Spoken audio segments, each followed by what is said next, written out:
Hello friends, कैसे हैं आप सब। उम्मीद करती हूँ आप सब बहुत अच्छे होंगे। फ्रेंड्स, आज हम लोग जानेंगे कि एक रिटेल सेल्स एसोसिएट को किन किन स्किल्स का होना ज़रूरी है, ख़ास तौर पे उनमें किन किन स्किल्स का रिक्वायर्ड होता है उसके बारे में। तो चलिए शुरू करते हैं। एक रिटेल सेल्स एसोसिएट को मनी हैंडलिंग स्किल्स आने चाहिए। कई बार ऐसा होता है कि कोई भी कस्टमर प्रोडक्ट परचेज करके बिलिंग करवाने के लिए काउंटर पे चला जाता है और उसकी बिलिंग भी हो रही होती है और उसे अचानक कोई और प्रोडक्ट परचेज करने के लिए याद आ जाता है। तो कस्टमर सोचता है कि चलो एक बार खाने वाले सेक्शन में जाकर आते हैं, कहीं कुछ और अच्छा लग जाए तो ले लूँगी, या फिर चलो एक पायरल वाले सेक्शन में देख लेती हूँ, या फिर जूते वाले सेक्शन में देख लेती हूँ, कुछ अच्छा लग जाए तो ले लूँगी। तो ऐसे में कस्टमर जो क्रेडिट कार्ड दिया होता है या फिर डेबिट कार्ड दिया होता है बिलिंग के लिए, वो रिटेल सेल्स एसोसिएट उसको संभाल कर रखता है। उसके साथ बाकी के बचा हुआ पैसा कस्टमर को हैंडओवर करने के लिए, यदि कस्टमर पेमेंट कैश में किया है हो तो सामान के साथ बचा हुआ पैसा बिल के साथ रखता है। इसलिए उसे मनी हैंडलिंग स्किल्स आने चाहिए। ऐसा नहीं कि पैसा पॉकेट में रखे और दूसरा कस्टमर को हैंडल करने में लग गए। दूसरा कस्टमर को हैंडल कीजिए, लेकिन जो पहले कस्टमर का जो भी सामान या फिर बचा हुआ पैसा बिल है उसे कहीं एक जगह पे सुरक्षित रख दीजिए, ताकि जब दूसरे वाले कस्टमर फ्री होकर के आए तो उसे सामान भी दे दे और बिल भी दे दे।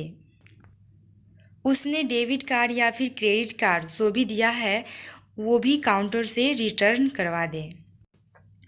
और वह कैश से परचेज किया है तो बचा हुआ जो पैसा है वो भी रिटर्न करवा दे।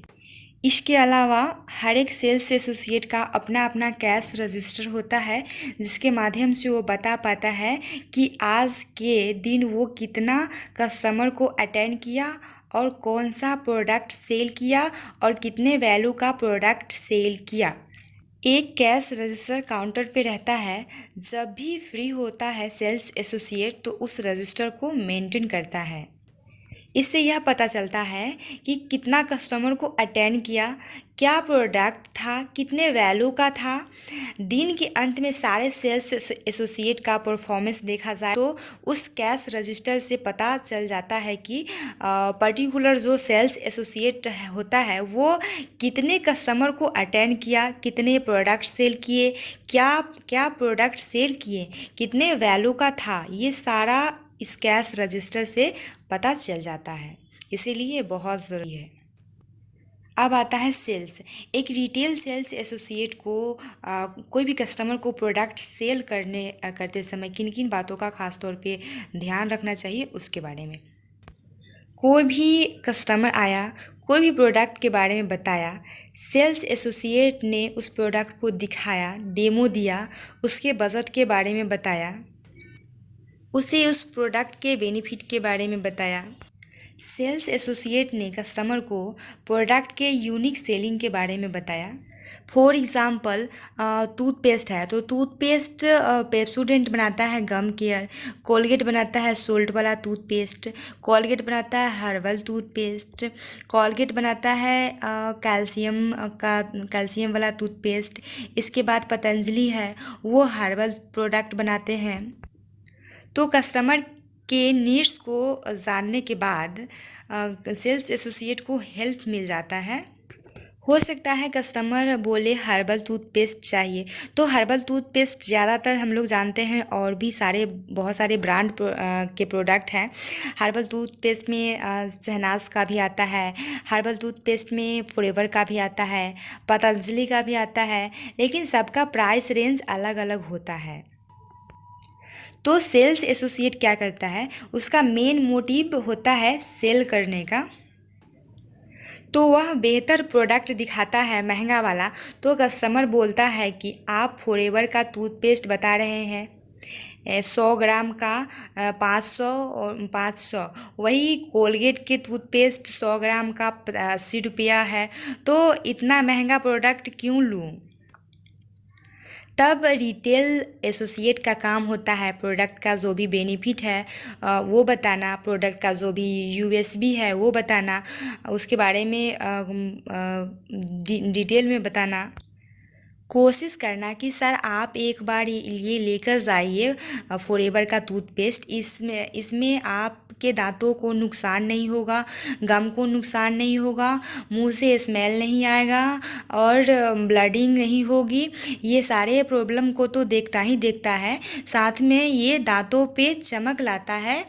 जो बाकी टूथपेस्ट में नमक होता है जो आपके दांतों और मसूड़ों को ख़राब कर सकता है, लेकिन इस टूथपेस्ट में ऐसा कुछ नहीं है। तो प्रोडक्ट के बेनिफिट के बारे में रिटेल सेल्स एसोसिएट को समझाना होगा, तभी तो कस्टमर हैंडल कर सकता है।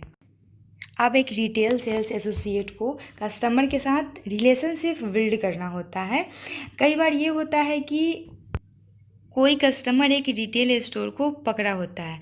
फॉर एग्ज़ाम्पल, आप बिग बाज़ार गए और आपके जो नीड का जो प्रोडक्ट है वो वहाँ पे मिल जाता है।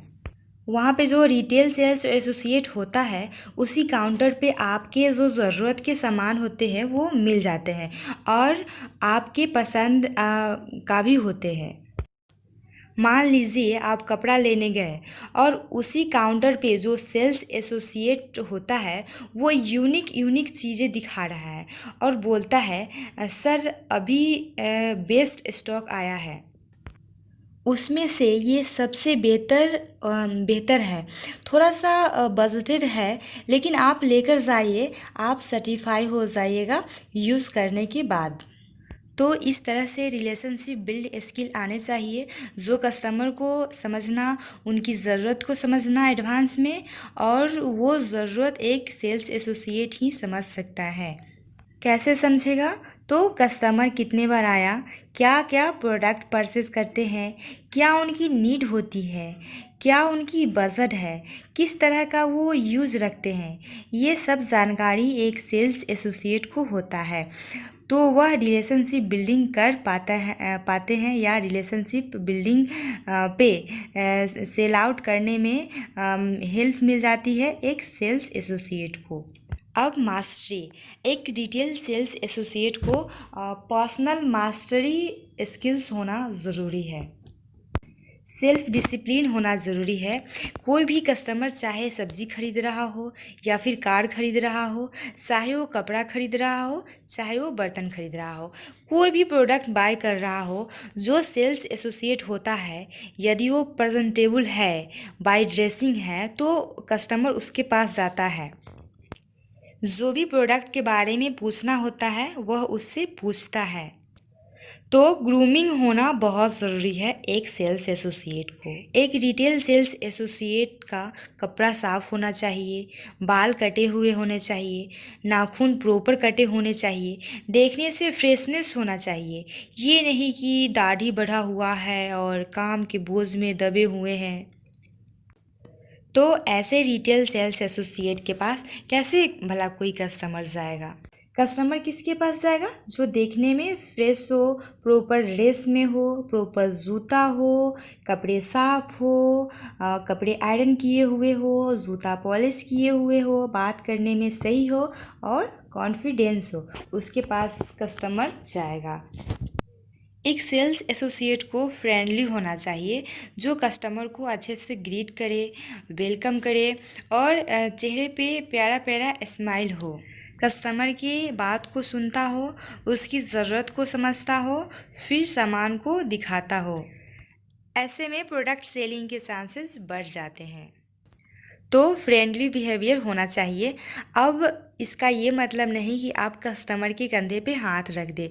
फ्रेंडली बिहेवियर का मतलब आप में ग्रेटिट्यूड होना चाहिए, सामने वाले को सुनने की आदत होनी चाहिए एक सेल्स एसोसिएट में।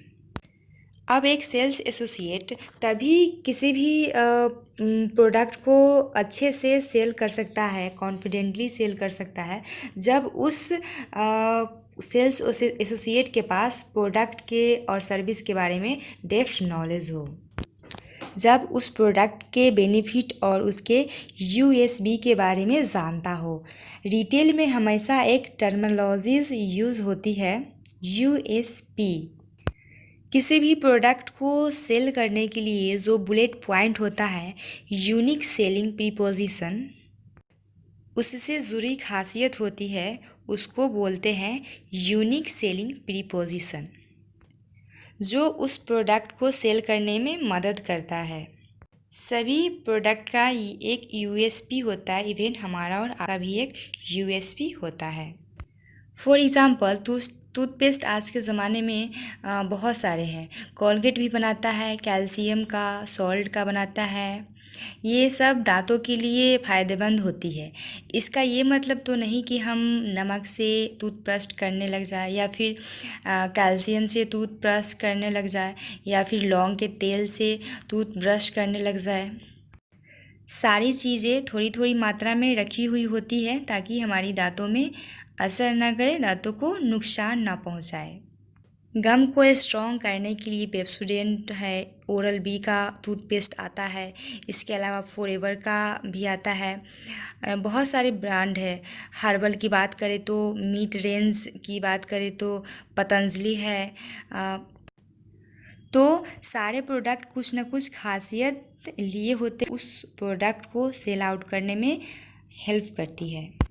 और एक सेल्स एसोसिएट का काम है कस्टमर के नीड को समझना और प्रोडक्ट के यूनिक सेलिंग प्रीपोजिशन को या प्रोडक्ट के बेहतर चीज़ों को कस्टमर के सामने बढ़िया तरीके से, कन्विंसिंग तरीके से रखना, ताकि कस्टमर उस प्रोडक्ट के खासियत को समझे और उस प्रोडक्ट को खरीदे।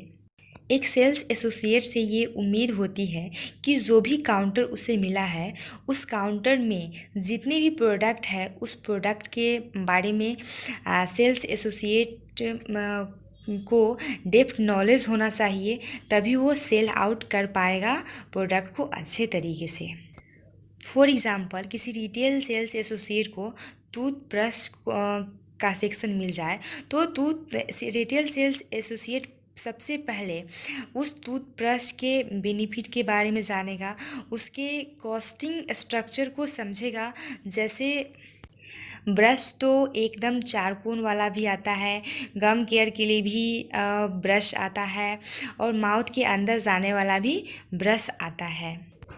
फॉर एग्ज़ाम्पल, उन्हें साबुन के सेक्शन मिल जाए तो उन्हें पता करना होगा कि नींबू से जुड़े हुए बहुत सारे ब्रांड हैं, लेमन शॉप है, लाइबॉय है, डिटॉल है।